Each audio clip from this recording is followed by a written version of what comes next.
Энэхүү нэвтрүүлгийг Joyce Meyer-ийн үйлчилгээ хамтрагчид болон түүний найз нар нь ивент итгэсэн бол. Та хэр их алдаа дутагдал гаргасан, ямар ч ангал нүхэнд унжигсан байх хамаагүй, Бурхны хариулт бол их энгийн юм. Гэмш, нүхнээсээ гар, буруу шийдвэрээс холдуулан, зөв замд хөтлөх сайн шийдвэр гарга. Буруутгалын өрхөнд бүү ор гэж Бурхан хэлдэг.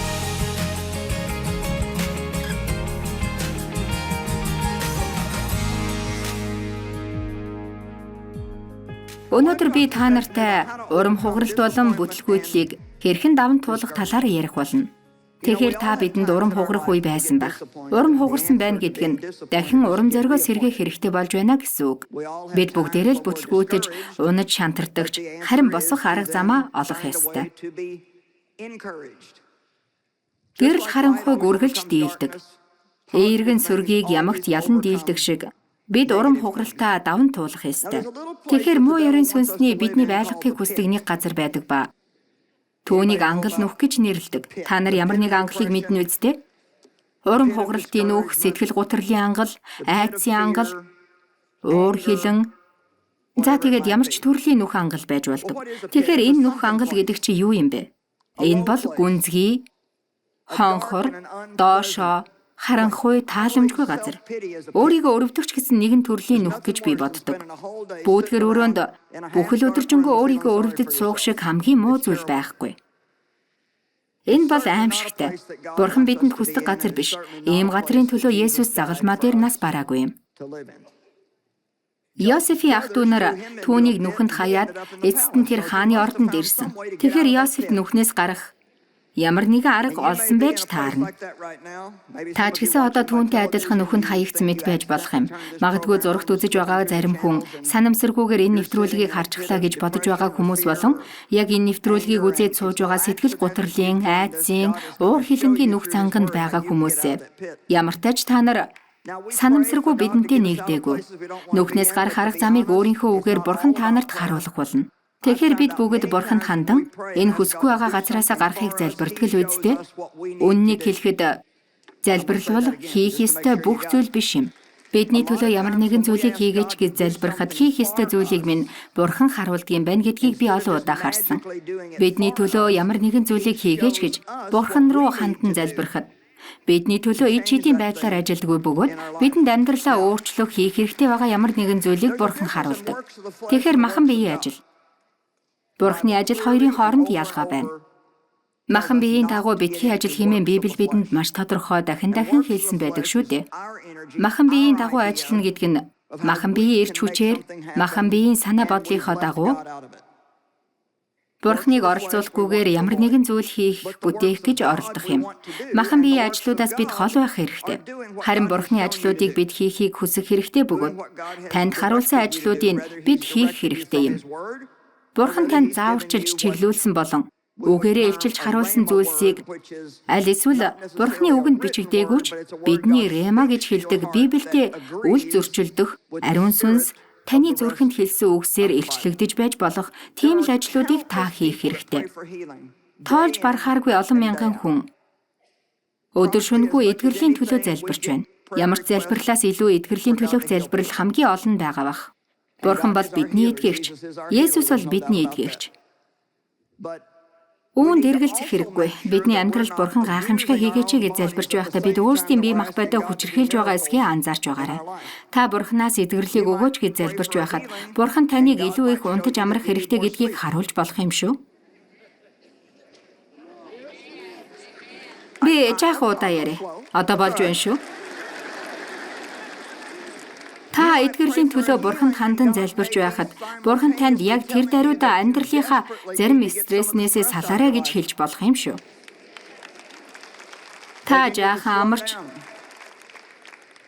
тайван байгаарай. Өдөр бүр маш олон ажил амжуулах хэрэггүй. 5-6 зүйлийг нэг дор хийх гэсний хэрэггүй. Таны амьдралд эдгэрэл хэрэгтэй байгаа бол Бурхан таны маш олон жилийн турш тээсэн уур хилэнгийн асуудлаа шийдээсэй гэж хүсэж байгаа. Эсвэл таны дургуг хүрэгдэг, хийхийг ч хүсдэггүй дасгал хөдөлгөөний асуудлыг шийдэхийг хүсэж байгаа. Санаа зовох хэрэггүй. Тэр дээрх тодорхой нэг цэг дээр би хүрэхийг хүсэхгүй байгаа юм. Харин өөрийнхөө төлөө бүх зүйлийг хийгээч гэж Бурханаас гуйгаад л байх хэрэггүй юм байна гэдгээ ухаарч ойлгох хэмжээнд хүртлээр өсөх тэнцэгт хүрэхийг хүсдэг. Энэ асуудлаас салгаад өгөөч гэж залбирдаг атлаа өөрөө тижээн тэтгэж өөгшүүлж болох юм гэж үү? Ингэж асуух нь зөв юм уу? Өдөр шөнөгүй байнга л тижээж өөгшүүлж байдаг асуудлаас салгаад өгөөч гэж Бурханаас гуйдгаа болох хэрэгтэй. Нэг зүйлийг ойлгох нь их чухал. Заримдаа бид хэрв та өөрийгөө ямар нэгэн нүхэнд байгаа гэж бодож байгаа бол ингээд та нар намайг нүх гэж юу хэлээд байгааг минь ойлгож байгаа үсттэй. Энэ бол нэг талаараа их өргөн ойлголт л доо. Тамиг ч гэсэн нүх гэж хэлдэг. Тэгэхээр бид мэдээж хэрэг тэр газарт амьдралаа дуусгахыг хүсэхгүй шүү дээ. Гэхдээ энэ дэлхий дээр амьдарч байх хугацаанд ч бас тэр нүхний нэг хэсэгт амьдармааргүй. Тэгэхээр нүхнээс хэрхэн гарах вэ гэсэн асуултын хариулт бол ихийнгийн зүгээр л авирсаар байгаад нүхнээсээ гарах. Бос дээшээ авираад гар. За тэгэхээр таны ухаан санаа нүхэнд дундгүй. Би сүүлийн үед бараг өглөө бүр алхаж байгаа. Аяллаар яваагүй л бол бараг өдөр бүр алхаж байгаа. Алхаад л явж байхад хэн нэгний дургүй хүрмээр дадал зуршлаас болоод бусдыг шүүсэн сөрөг бодол санаанууд надад орж ирдэг. Тэгэхээр та нарт энэ зүйл тохиолддог эсхийг би мэдэхгүй байна л да. Та нар юу бодож, ямар байдгийг би мэдэхгүй байна. Өөрийнхөө бизнесийг бодоод явдггүй. Яадгийг мэдэхгүй. Гэнтхэн л тарих толгой маань ийм хогийн бодол санаануудаар дүүрчихдэг. Би бүр яагаад ийм зүйл бодож байгаагаа ч ойлгодоггүй. Гэхдээ л ийм зүйл болоод байдаг шүү дээ. Хэрв та нар Библийг сайн мэдэж байгаа бол оюун санаа нь тулааны талбар гэж хэлсэн байдаг шүү дээ. Мууярын сүнсний олзлохыг хүсч байдаг талбар бол оюун санаа юм. Хэрв тэр бидний оюун санааг л олзолж өөрийн болгох юм бол явандаа тэр бидний амьдралыг удирдах эхэлнэ. Учир нь хүн юу бодож санаж байна түүнтэйгээ л адилхан байдгийг. Бүхэл өдрийн туршигын нэгний талаар буруу муу зүйлсийг бодно гэдэг бол боломжгүй зүйл юм. Тэр бодлоосоо салж зөв сайн руу удирдаарай. Тэгвэл бодол санаа чинь буруугаар эргэхгүй. Тиймд хайр дотор алах. Бид хайраар дүүрэн бодол санаатай байх ёстой. Эерэг амьдралтай, эерэг гэгэн бодол санаатай байх хэрэгтэй. Тиймээс бидний оюун санаа бол өгөөжтэй ижил гэж Петр хэлсэн байдаг. Тэгэхээр бид тогтмол уйггүй энэ талбар дээр ажиллах ёстой. Үгүй бол таны оюун санаа тэр чигтээ өөр чиглэлд явж байгааг та харах болно. 2-р Коринт 10-р бүлэг дээр бидэнд үүрэг хариуцлага өгсөн ба тийм бодол санааг нураа гэсэн байдаг. Бид цэцэрхэл болон Бурхны мэдээллийн эсрэг босогч альва өндөрлөг зүйлсийг устгаж ямар ч бодол санааг Христийн дуулууртай байдалд олзлуулдаг. Тэгэхээр энэ бол Бурхны бидэнд хийж өгөх ямар нэг зүйл биш байгаа биз? Энэ бол бид өөрсдөө хийх зүйл юм. Түүний бидний төлөө хийж өгөх зүйл нь бид оюун санаа буруу чиглэлд явж байна шүү гэдгийг бидэнд ойлгуулж таниулж өгөх юм. Ариун сүнс бидэнд буруу замаас гарахыг сануулж туслах үүрэгтэй. Бид нарийн зам дээр байх ёстой. Гэтэл заримдаа бид өргөн зам дээр гараад ирдэг. Бид буруутгалын өрхнөөс хол байх хэрэгтэй. Буруутгал шүүлтийн мэдрэмжийг бид авах ёсгүй. Хэрв та өөрийгөө ямар нэгэн нүхэнд байгаа гэж бодож байгаа бол зүгээр л тэр нүхнээсээ авираад гар.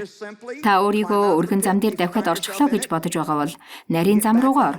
Би та нарт дахиад хэлье. Та нар буруутгалын өрхийг алгасаж буруутгалаас хол байж чадна. Гарцаагүй чадна. Учир нь ямар нэгэн буруу зүйл хийхээр уруу татагдж байгаа нь та гим хийсэн гэсэн үг биш ээ. Уруу татлах сорилт бол гим биш юм. Харин бид буруу зүйл хийж байна гэдгийг мэдэж байгаа атлаа түүнийгээ үл тоон үргэлжлүүлсээр байхдаа жинхэнэ асуудал бий болдог. Харин та ариун сүнстэй хамтран ажиллаж зөв зүйл хийж байгаа. Ухаалаг нэгэн мэрэгэн ухаантай Христэд итгэгч хүн бол бүхэл өдрийн турш байнга л ариун сүнсний ятгалаг ухаарлын төлөө залбирах болно. Муу ярийн сүнсний буруутгал биш, харин ариун сүнсний ятгалаг ухаарлыг авах болно. Нэг нь үнэхээр гайхалтай сайхан, харин нөгөөх нь аимшигтай. Ариун сүнсний гэж хэлэхээс илүү сайхан зүйл хаанч байхгүй. Тэр хизээж чангаар хашгирдгүй. Зүгээр л анхаан гэж байгаа юм шиг л байдаг. Тэгээд л болоо. За юу? Тиймээс би алхаж явахдаа надад орж ирсэн зарим бодлууд буруу гэдгийг ойлгодог. Тэгээд л цааш алхаж байхад Эхний бодлын араас өөрнийг нь орж ирээд л нэг мэдэхэд маш олон төрлийн бодлууд орж ирсэн байдаг. Тэгэнгүүт би ч бодол санаагаа нүхэнд унахыг зөвшөөрч байна да гэж өөртөө хэлдэг. Буруу бодол санаа надад орж ирэх бүрт би өөртөө ингэж хэлээд нүхнээс авиран гардаг. Өөрөөр хэлбэл би бодол санаагаа өөрчилж өөр зүйлсийг боддог гэсэн үг юм. Хэсэг хугацааны дараа дахиад л нөгөө нүх рүүгээ орчихдог. Гэхдээ энэ удаад унсан хэсгээс арай дээх нь нүхний хагаст нь хүрсэн байдаг. Иймэрхүү байдал хэд хэдэн удаад автгсны дараа би дахин нүхэнд унахааргүй болдог. Одоо тэгэхээр нэг зүйлийг та нар маш сайн ойлгох хэрэгтэй байна. Нүхнээс та өөрийгөө татаж гаргасан гэдэг нь муу ярийн сүнс таныг дахин хизээж оролдохгүй орхино гэсэн үг биш. Та нар итгэлээрээ тэмцэх, сайнаар тэмцэх хэрэгтэй болно. Амен. Та нар холдуулж шийдээд байх ёстой. Гэхдээ эргээд ирнэ, дахиад л шийднэ, эргээд ирнэ. Та нарын зарим нь загасчин баха. Би юу хэлэх гээд байна вэ гэхээр загасчин хүн уургаар шийддэг. Юу ч барьдгүй. Уургаа ороож байгаа дахиад л шийддэг. Хүссэн зүйлээ барих хүртлээр та энэ үйлдэлээ давтдаг шүү дээ. Бүхэл өдөржингөө тэнд суугаад ийм зүйл хийдэг тийм биз дээ.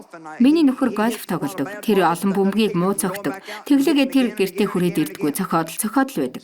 Тэгэхээр бид нэг зүйлээ хэрхэн дахин хийх талаар мэддэг байх ёстой. Үүнийг мэдэхгүй бол бид маш амархан бууж өгөх болно. Би өнөөдрийн энэ номлолыг дахиад оролт гэж нэрлэж болох байсан. Гэхдээ би тийгээгүй. Хэдийгээр би энэ тухай ярьж байгаач тэгж нэрлээгүй.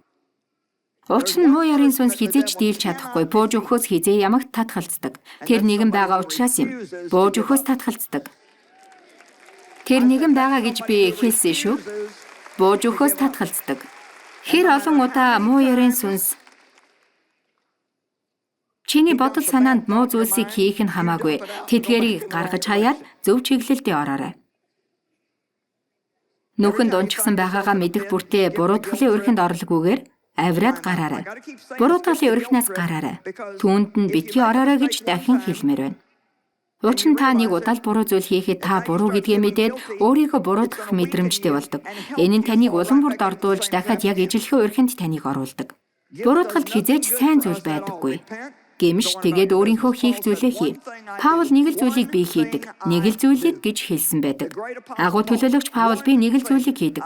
Энэ бол миний зорилго бөгөөд өнгөрсөн зүйлсийг ардаа хайж зөвхөн урагш тэмүүлэн зүтгэдэг гэсэн байдаг.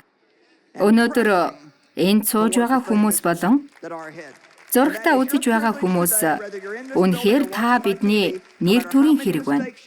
Та хэрэг алдаа мадаг гаргаж ямар нүхэнд унсан байгаа нь хамаагүй. Бурханаас ирж байгаа хариулт бол маш энгийн юм. Бурхантай ярь. Гэмш буруу шийдвэрээс чин өөр зүгт хөтлөх зөв шийдвэрийг гарга. Буруутгалын өрхөнд бүү ор. Хэрв та дахин унах юм бол эдгээрийг л хий. Хэр их хугацаа орох нь хамаагүй.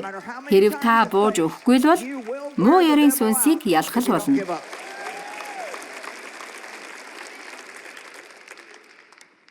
Юу гэж би харилцааны бэлэг авьяастай. Гэхдээ яг үннийг хэлэхэд би тийм онцгой оюун ухаантай, гайхамшигтай ур чадвартай хүн биш ээ.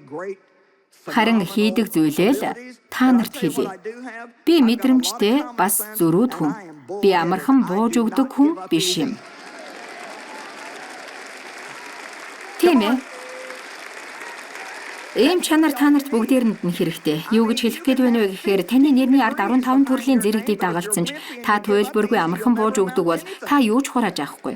Та гоц ухаантай, чухал хүн шиг харагдаж болох юм. Гэхдээ бүх зүйлийн утга учир нь үр жимсэндээ байдаг шүү дээ. Та амьдралдаа ямар үр жимсийг хураахыг хүсэж байна вэ? Энэ надад үнэхээр сонирхолтой байдаг. Заримдаа олон хүмүүс шашны талаар өндөр боловсралтай, маш олон сургууль дүүргэж, грек, еврей хэлээр уншдаг. Би энийг буруу гэх гээгүй. Үнэхээр сайн байна. Миний толгой бол тийм зүйлсэд хизээж хүрэхгүй.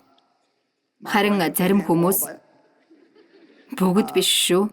Заримдаа хүмүүс зүгээр л Бурхны дуудлагыг сонссон. Бурхны тослогоог аваад зүгээр л босоод үйлчлэлээ хийж байгаа над чиг хүмүүсийг шүүмжилдэг.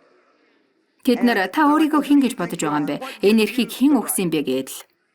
Бла бла бла гэдэл. Тэд жижигхэн алдаа бүрийг олж харна. Бүр жижигхэн эмтэрхийг хүртэл олж хараад шүүмжилдэг. Харин би Библиэлээс юу олж уншсан гэж та нар бодож байна? Та нар тэднийг үр жимсээр нь танино гэж хэлсэн байдаг. Тэгэхээр таныг шүүмжилж шүүгээд байгаа хүмүүс амьдралд тань шиг их үр жимс байдаггүй. Тийм биз дээ? Амен. Тиймээс Бурхан таныг хэн байлгахыг хүсэж байгаа тийм л хүн байхад ч хүмүүсийн бодол санаа саад болох ёсгүй. Гим нүглийн, дуулуургүй байдлын, сөрөг, уналт, урам зориггүй байдал, гүлгөр, харанхуй, Бурханы хүслийн биш ямар ч нүхэнд хизээж бай унсан бай. Хариулт нь их ингийн. Нүхнээсээ гар. Буруутгалын хавханд бүү ор. Та нар гэртээ харахтаа энийг санаж чадах уу? Үгээр дүүрсэн 7 хоногийн семинарын дараа Есүсийн гайхалтай магтаал хүндэтгэлийг сонссны дараа эдгээр бүхий л тайлбар номлолуудыг сонссны дараа энэ бүхэн таны амьдралд хэрхэн нөлөөлөх вэ? Бас ном, CD, футбол худалдаж авсан. Бүр нарийн хэлбэл Joyce Meyer-ийн үйлчлэлийн үзэг дэвтэр авсан шүү дээ. Тэгэхээр та одоо гэртээ харахтаа төгс төгөлдөр болсон байх, тийм ээ? Хэн бүхнийг мэдхээс өмнө хэрв таныг хэн нэгэн унтахаас ч өмнө уурлуулсан бол юу болох байсан бэ? Та нарын хэдэн миний юу хэлэх гээд байгаа санааг ойлгож байна вэ?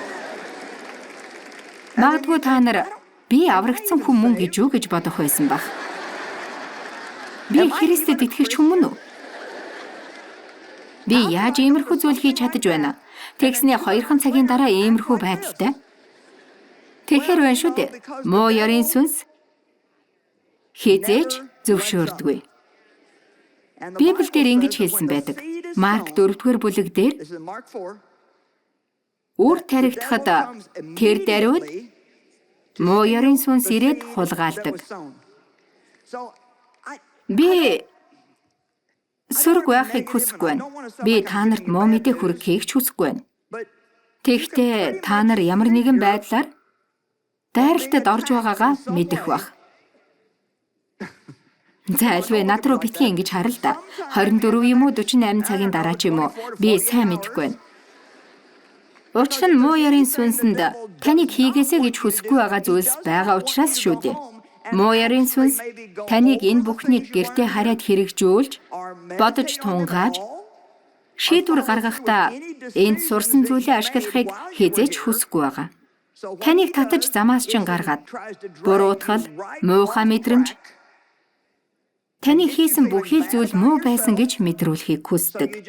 Энэ 7 хоногийн турш хэрхэн гарах вэ гэдгийг ярьсан тэр нүхэндэл таныг буцааж оруулахыг хүсэж байгаа. За альвэ надад туслаарай. Би зүв биш байна уу? Тэгэхээр миний хэлээд байгаа юм бол та хэрв нүхэнд эргээд унчихвал авираад гар. Буруутгалын хавханд битгий ороо гэснийг сайн санаарай. Та нар хажуудах хүн рүүгээ хараад авираад гар. Буруутгалын өрхөнд битгий ороо гэж хэлээрэй. За сайн байна. Тэгэхээр одоо бүгдээрээ Библиэлд дээрх агуу уналтыг даван гарч гайхамшигтай зүйлсийг үйлдсэн зарим нэгэн онцгой хүмүүсийн талаар ярилцгаая. Энэ түүхүүдээр Бурхан бидний алдаа гим нүглээс мань болоод хизээж урам хугардгүй гэдгийг та нарт өөрөө харуулах байхаа гэж би итгэж байна. Ягд гэдгийг та нар мэдэх үү? Учир нь түүнтэй харилцаатай байхаар дуудагдсанаас ч өмнө бидний хийх алдаа зөрчлийг тэр мэдэж байсан. Та хизээж Бурханы хувьд гинтийн сюрприз биш юм. За тэгэхээр Бурханы хий гэж хэлсэн зүйл дээр бүр мөсөн унаж бүтлгүйдэх ямар байдаг вэ? Мосегийн талаар харъя л да. Бурханы агуу эрэгтэй эмэгтэй хүмүүс эсвэл Бурханы эрэгтэй эмэгтэй хүн бүр бүгдээрээ агуу гэдэг үгийг орхичихъя. Учир нь бид бүгдээрээ сул талтай. Тэгэхээр бид ядаж нэг талбар дээрээ асуудалтай байдаг. Энэ нь яг л бидний махан биеийн үргэс адил. Харин Мосегийн хувьд өргөс нь уур хилэн байсан. Мосе Бурхны эр хүн байсан боловч түүнд нэг чанар байсан. Тэрхүү зан чанар нь түүнийг нэг бус удаа асуудалд оруулж байсан. Үүнийг хэрэгтэй энэ зан чанарынхаа улмаас тэрээр Бурхны ард түмнийг амлагдсан газарт хөтлөн оруулж чадаагүй. Тэр энэ зан чанараа ээлт ширүүн илэрхийлж хийх ёсгүй зүйлсийг хийсэн юм. Тэгэхээр Египтээс гарсан номын 32 дугаар бүлгийн 15 дугаар ишлэлд ингэж хэлсэн байна. Тэгэд Мосе буцаж уулнаас буув. Гэрчлэлийн 2 хавтан түүний гарт байсан бөгөөд тэдгээр нь хоёулаа ар үүргүү бичигдсэн байв. Уг нь хавтангууд нь Бурхны бүтээл бөгөөд бичээс нь хавтангууд дээр сийлсэн Бурхны бичээс байжээ. Тэдгээр хавтангууд дээр Бурхан өөрөө 10 хуулийг бичиж сийлсэн байсан. Тэгэхээр Мосе тэнд 40 өдөр 40 шөнө байсан. Гэхдээ энэ олон өдрүүдэд юу болсон бэ гэдг нь бичигдээгүй байна. Зөвхөн хавтанг бариад бууж ирсэн тухай л бичигджээ. Энэ бол үнэхээр гайхалтай. Бидний хүн нэг бүрийн уншаад ойлгох зүйлсийг тэрхүү хавтан дээр бичсэн байсан нь үнэхээр агуу гайхалтай зүйл байсан. Та нар мэдэн шүү дээ. Паул өөр хараа зоригтой байсан. Тэгээд тэр 3 дахь тэнгэрт аваачигдсан гэж хэлдэг бөгөөд энэ талаараа тэрээр тайлбарлахыг хүсээгүй.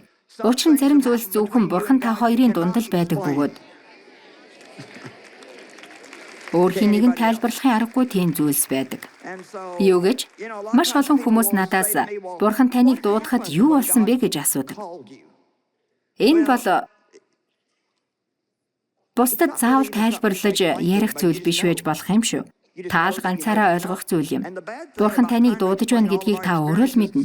Бид өөрсдийнхөө мэдэрсэн туршлага бүх зүйлийг бусдад тайлбарлаж ярихын нэг сул тал нь тэд ч бас ижил зүйлийг мэдрэхийг хүсэн хүлээдэгт байгаа юм. Би нэг л зүйлийг хэлэх байна. Юу гэхээр Бурхан танд ямар нэгэн зүйлийг хэлхийг хүсвэл тэр өөрөө танд мэдүүлэх болно. Тиймээс бусдыг харахаа бол таны амьдралд хийх ёстой зүйл хийгдсэн байхын төлөө Бурхан тантай өөрөө уулзахыг хүссэн хүлээ. Тиймээс тэнд Мосед юу тохиолдсныг би мэдэхгүй. Бидний мэдэж байгаа зүйл бол 2 чулуун хавтан бариад тэр уулнаас бууж ирсэн. Хавтан бол тийм ч том байгаагүй. Ар өвөргөө бичээстэй байсан бөгөөд Бурхан өөрөө үнийг сийлсэн байсан.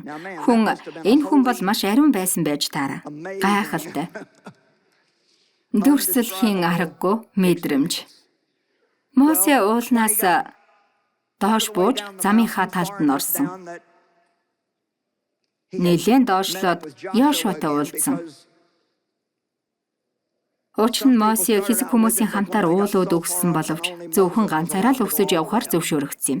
Тиймээс хуарандаа үлдээд хүлээж байх ёстой хүмүүсийн дуу чимээг Йошуа эхэлж сонслоо. Юун дуу чимээ болохыг тэд ялгаж таньсангүй. Тулааны дуу чимээ юм уу, ялалтын уухай юу гэж Йошуаг хэлэхэд тэд дуулж байх шиг байна гэж Мосе хэлж байна. 19-р ишлэлдэр Мосе хуаранд ойртмогц тугал ба бүжгэлж байгаа хүмүүсийг харав. Тэд алтан тугал хийгээд түүндээ мөргөж байлаа. Яагаад? Учир нь тэд хүлээж залгасан байсан юм. Хүлээх нь тэдэнд том сорилт болжээ. Бид нар Бурхныг хүлээж байна уу гэдгээ шалгаарай. Бурхныг хүлээхийн оронд бид өөрсдийнхөө ажиллаад эхэлсэн биш үсттэй. Мосегийн уур дүрлэлсэн гэжээ. Түүний сул тал гарч ирж байна. Гараасаа хавтангуудыг хайж уулын бэлд тэдгээрийг бутлав. Бурхан өөрийн мутраар бичээс бичсэн хавтан шүү дээ. Уур хилэнгээсээ болоод Мосе тэдгээрийг хайж буталж байна. Хөөх, Бурхан дахин түүнд итгэх болов уу? Бурхан дахин түүнийг ашиглах болов уу? Харин Египтээс гарсан нь 34-ийн 1 дээр Бурхан Мосед хандан урдын адил 2 чулуун хавтанг өөртөө зориулан бил. Чиний буталсан түрүүчийн хавтангууд дээр байсан үгсийг би эдгээр хавтангууд дээр бичнэ. Тиймээс Мосе дахин уулууд өгсөж 40 өдөр 40 шөнө болсон шүү дээ. Бүгдээрээ төсөөлъё л дөө.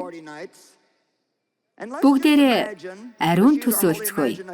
Мосе уулууд дахиад өгсөж явахдаа юу мэдэрч байсан болоо? Тэр анхны хавтанг хугалж унагсан. Тэр бутархаанууд дээр гიშгээд явж байхдаа юу бодож байсан болоо? 2 дахь удаага ингэж явахгүй байж болох байсан шүү дээ гэдгийг бодох юм бол тэр үнэхээр урам нь хугарах байсан байх. Сонсоорой, та өнгөрсөнд хийсэн алдаа завхарлаа бодож урам хугарч байгаа бол Энэ нь Бурхан тантай ажиллахаа зогсоосон гэсэн үг биш. Та дахиад эхлэх боломжгүй гэсэн үг ч биш. Харин та буруутгалыг битгийтэй. Хэрв та өнгөрсөнд хагалж буталсан жижигхэн хэлтэрхиинүүдэд ширтээд л байх, энэ талаараа дэндүү удаа яриад л байх юм бол хизээч уул өөдө буцан гарч Бурхантай уулзаж чадахгүй шүү.